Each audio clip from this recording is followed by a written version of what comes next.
दोस्तों, बिहार में बीजेपी ने बंद तो बुला लिया, लेकिन एनडीए में ही शामिल सहयोगी दलों ने उनका साथ नहीं दिया। नीतीश की पार्टी से एक भी कार्यकर्ता सड़क पर दिखाई नहीं दिया। आखिर ऐसा क्यों? नीतीश ने ये किनारा क्यों किया है, इस बात को समझेंगे। चंद्रकांत जी, आखिर नीतीश कुमार की पार्टी का कोई भी कार्यकर्ता, कोई भी नेता सड़क पर क्यों नहीं दिखाया बीजेपी के साथ? देखिए, बात सिर्फ नीतीश कुमार की नहीं है। बात यह है कि जिस राज्य में ये प्रदर्शन था, जिस राज्य में ये बंद बुलाया गया था, वहाँ भारतीय जनता पार्टी खुद सत्ता में बैठी है। भारतीय जनता पार्टी के दो डिप्टी सीएम वहाँ पर हैं और नीतीश कुमार मुख्यमंत्री हैं, सरकार है।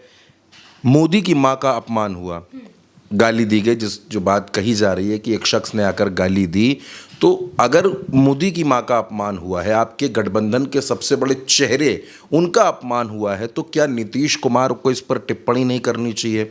मैं ये बात नहीं कह रहा कि उनको सड़क पर उतर जाना चाहिए, लेकिन नीतीश कुमार मुख्यमंत्री हैं, कानून व्यवस्था उनके हाथों में है और प्रधानमंत्री का इस तरीके से अपमान हो जाता है, तो क्या नीतीश कुमार की यह खामोशी सवाल नहीं खड़े करती है? और नीतीश कुमार की पूरी राजनीति को आप उठा करके देखिए, वो जब जब खामोश होते हैं उसके बाद वो कुछ ऐसा करते हैं कि सियासत में शोर मचता है। नीतीश कुमार खामोश है, कुछ नहीं बोल रहे। नीतीश कुमार के बाद अगर आप देखिए तो इस गठबंधन में आते हैं चिराग पासवान। चिराग पासवान, जिस दिन ये बंद बुलाया गया उस दिन उन्होंने अपनी रैली रख ली मुजफ्फरपुर में। वहाँ पर नारे क्या लग रहे हैं कि बिहार का मुख्यमंत्री कैसा हो, चिराग पासवान जैसा हो। जिंदाबाद, चिराग पासवान जिंदाबाद।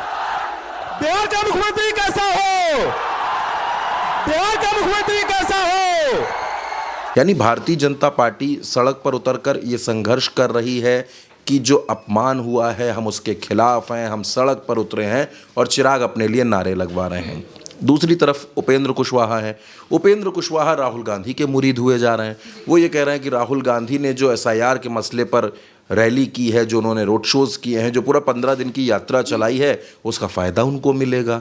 ये बात उपेंद्र कुशवाहा बोल रहे हैं। वो तब बोल रहे हैं जब एसआईआर के मसले पर पूरा का पूरा एनडीए ये कह रहा है कि विपक्ष गुमराह कर रहा है। तब एनडीए में शामिल उपेंद्र कुशवाहा इस बात को कहते हैं कि राहुल गांधी ने जो किया उसका फ़ायदा उनको मिलने वाला है। बिहार में, और मांझी की तो बात आप जानती हैं, मांझी साहब तो 40 सीटों पर अड़े हैं।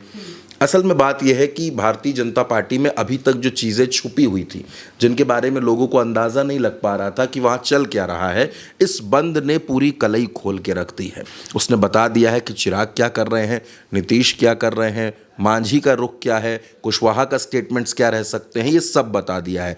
भारतीय जनता पार्टी ने असल में ये बंद बुला करके एक गलती कर दी है। उसको या तो अंदाज़ा नहीं था, उसने सोचा होगा कि जब हम बंद बुलाएंगे तो एनडीए में जितने शामिल दल हैं वो अपनी अपनी सीटें बढ़ाने के लिए, अपनी अपनी सीटों के आंकड़े में इजाफा करने के लिए हमारे साथ आ जाएंगे, बयान वयान देंगे, कुछ माहौल बनेगा। लेकिन असल में नीतीश कुमार ने इस बंद को अपने खिलाफ लिया है।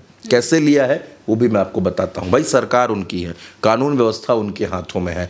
अब बिहार में हो क्या रहा है? बिहार में आपने बंद के नाम पर लोगों को परेशान किया, रोका, तो उसका एक गलत मैसेज गया। लेकिन वो नाराज़गी भाजपा के खिलाफ जितनी थी उतनी ही नीतीश के खिलाफ थी, क्योंकि मुख्यमंत्री नीतीश कुमार है। हर कोई कह रहा है कि नीतीश की पुलिस क्या कर रही है, इस तरीके से हमको क्यों रोका जा रहा है, ये सड़क पर अराजकता क्यों हो रही है। तो सवाल नीतीश कुमार पर भी उठा। तो नीतीश कुमार के लिए एक तरीके से ये झटका था कि भारतीय जनता पार्टी आखिर सड़क पर उतर कर क्या कर रही है और आप कहाँ पर कर रहे हैं, जहाँ पर सरकार आपकी, सत्ता आपकी।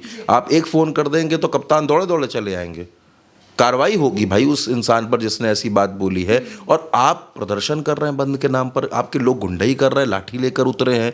ये किस तरीके का जो अपमान हुआ उसके खिलाफ ये किस तरीके का आक्रोश है? अगर इतना अपमान हुआ था, सब कुछ था, आप सड़क पर उतरते, शांतिपूर्वक प्रदर्शन करते, अपनी बात रखते और ये अपील करते कि कार्रवाई हो। ऐसा कुछ नहीं हो रहा था।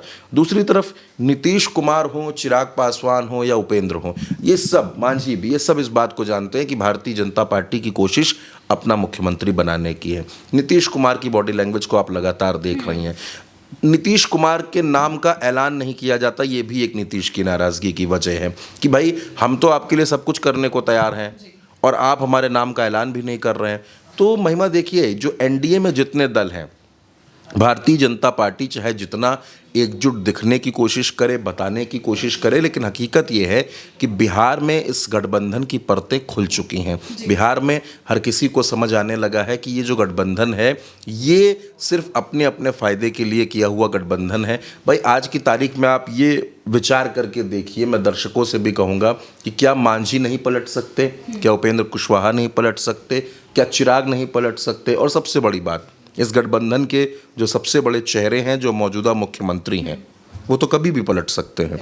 भारतीय जनता पार्टी अगर उन पर अंधा विश्वास कर रही है तो ये भारतीय जनता पार्टी की गलती है। देखिए, नीतीश कुमार की पूरी सियासत में उनको सब कुछ बर्दाश्त है। उनका कोई नेता उनका साथ छोड़ करके चला जाए, कोई मंत्री साथ छोड़ करके चला जाए, नीतीश कुमार बर्दाश्त कर लेंगे। लेकिन जब बात नीतीश कुमार की कुर्सी पर आती है, उनकी अपनी कुर्सी पर आती है, तो फिर नीतीश कुमार सेकंड नहीं लगाते फैसला लेने में। आपने भी देखा है कि वो झट से निकलते हैं, राजभवन के लिए इस्तीफा देते हैं और फिर सारा खेल पलट कर रख देते हैं। तो इस बात का एहसास वहाँ पर बहुत से लोगों को है। लेकिन ये जो बंद हुआ, जो भारतीय जनता पार्टी ने बंद बुलाया, इसके सपोर्ट में नीतीश का ना उतरना, नीतीश का बयान ना देना, चिराग और मांझी जैसे तमाम नेताओं का दूरी बना लेना, वो ये दिखाता है कि भारतीय जनता पार्टी बिहार में अलग थलग पड़ी हुई है। भले ही उसने अपने तमाम नेता उतार दिए, तमाम बयानबाजी हुई, सब कुछ हुआ, लेकिन आप क्योंकि वहाँ पर एक गठबंधन में, एक मोर्चे में चुनाव लड़ रहे हैं, और गठबंधन के जो बाकी 3-4 बड़े चेहरे हैं उन्होंने इस बंद से दूरी बना कर रखी, उन्होंने बिल्कुल अपने आप को अलग रखा, तो वो ये भी दिखाता है कि बिहार में जो एनडीए का कुनबा है वो अलग थलग पड़ा हुआ है। भले ही उसको कितना भी एकजुट दिखाने की कोशिश कर लीजिए, लेकिन तस्वीर सबके सामने आ चुकी है। बिल्कुल, यानी कि बीजेपी ने काफ़ी कोशिश की कि वो इस बंद को बुलाकर सारे नेताओं को, सारे दलों को एक साथ कर ले, लेकिन ये उसी पर बैकफायर कर गई है। और एनडीए में शामिल जितने भी सहयोगी दल हैं, किसी ने भी बीजेपी का साथ नहीं दिया है, जो कि आने वाले चुनाव में बीजेपी को काफ़ी भारी पड़ने वाला है। फिलहाल के लिए मेरे साथ इतना ही। आप देखते रहिए उल्टा चश्मा यूसी।